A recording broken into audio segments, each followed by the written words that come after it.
দেখেনি কে অশ্রুসিক্ত জল, সাক্ষী মোর অন্ধকারাচ্ছন্ন ঘর। দিনগুলো অনেক কঠিন, সাল 16, ব্যর্থতার হতাশায় নিমগ্ন আমি ভাগ্যহীন। দেখেনি কে অশ্রুসিক্ত জল, সাক্ষী মোর অন্ধকারাচ্ছন্ন ঘর।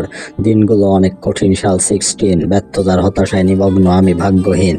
একাকী আমি ভুগেছি মতো মুমূর্ষু, নীরবে দেখেছি আমি অন্যের সাফল্য। পরের গর্ব আর দম্ভে পেয়েছি আঘাত, কতদিন কেটেছি নির্ঘুম মর্যাপিত রাত।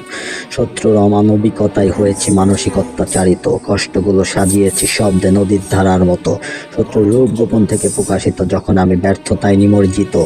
স্রষ্টা তো করে রেখেছেন পরিকল্পনা, ভেবেছিল অনেক মানুষ থেকে ব্যর্থতা হতে উঠতে পারবে না। আসমান থেকে নেমে এসেছেন খোদা, হাত ধরে নিয়ে গেছেন যেমন ছিল আমার বাবা। তিনি বারবার আমাকে দেখিয়েছেন ভালোবাসা, আমার প্রতি স্রষ্টার অবদান যা লিখে বলা শেষ করা যাবে না। অনেক মানুষ আমার সাফল্যকে করে ঘৃণা, জানি অনেক মানুষ আমাকে উপরে দেখতে চায় না। এই মিশন ছিল ওদের অনেক পূর্ব হতে, শুধু বুঝতে পারিনি তা আমি শৈশবে। দিন যত বাড়ছে তত বাড়ছে শত্রু, প্রিয় স্বজনও আছে সেটাই লিপ্ত। চার আনার কোনো অবদান নেই এমন মানুষ আছে অনেক, কিন্তু ওরা চায় আমার অবনতি, ব্যর্থতা, অভাব, ওদের ভেতরে বিবেক। দেখেনি কেউ অশ্রুসিক্ত জল, সাক্ষী মোর অন্ধকারাচ্ছন্ন ঘর। দিনগুলো অনেক কঠিন, সাল 16, ব্যর্থতার হতাশায় নিমগ্ন আমি ভাগ্যহীন। দেখেনি কেউ অশ্রুসিক্ত জল, সাক্ষী মোর অন্ধকারাচ্ছন্ন ঘর। দিনগুলো অনেক কঠিন, সাল 16, ব্যর্থতার হতাশায় নিমগ্ন আমি ভাগ্যহীন। আমার ভিত অনেক মজবুত করে গাঁথা, সেই ভিতের ইঞ্জিনিয়ার স্বয়ং আমার পিতা। এত সহজ নয় তা ধসে পড়বে, এর চেয়ে বরং ভালো হওয়া পূজারি আমার সিংহে। ওই কুলাঙ্গারের বাচ্চা করেছে আমাকে আক্রমণ, আমি একা, ওর পুরো গোষ্ঠী তবুও পরাজিত। প্রভু সত্তা জাগ্রত আমার ভেতরে, আমি প্রতীয়মান এখন স্বয়ং ঈশ্বর। এই ভূমিতে করব আমি রাজ, এই ভূমিতে মাটি করা আমার দেহ ছাস। আমার মাথা কখনো হয় না নিম্ন, আমি উচ্চ বিলাসে উঠে এসেছি একা হতে দারিদ্র। সহ্য আর নয় এখন শুধু প্রতিবাদ, উচ্চ গলা সম্পন্ন নরপশুর বিনাশ অস্তিত্ব বাদ। ততক্ষণ এখানে চলবে না ধ্বংসযজ্ঞ, যতক্ষণ না হচ্ছে আমি এখানে পরিপূর্ণ।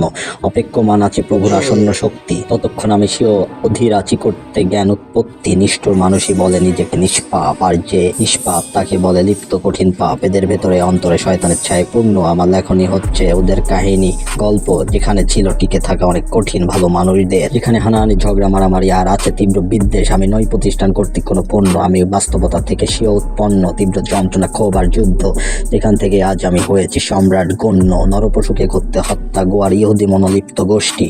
এই কুলাঙ্গারগুলো উৎপন্ন পাপিষ্ট বেশ্যা। কোনো অনুভূতি নেই করতে ওদের ক্ষমা, নেই কোনো অনুভূতি করতে ওদের ঘৃণা। শুধু চাই আমি সেও কাজে লিপ্ত। আমার হৃদয়ে আছে প্রভুর জ্ঞান ভক্তি, হতে প্রার্থনায় সিক্ত।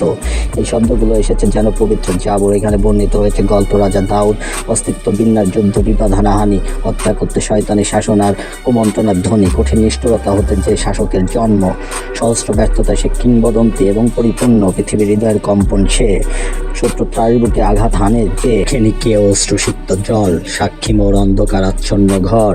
দিনগুলো অনেক কঠিন, সাল 16, ব্যর্থতার হতাশায় নিমগ্ন আমি ভাগ্যহীন। দেখেনি কে অশ্রুসিক্ত জল, সাক্ষী মোর অন্ধকারাচ্ছন্ন ঘর। দিনগুলো অনেক কঠিন, সাল 16, ব্যর্থতার হতাশায় নিমগ্ন আমি ভাগ্যহীন।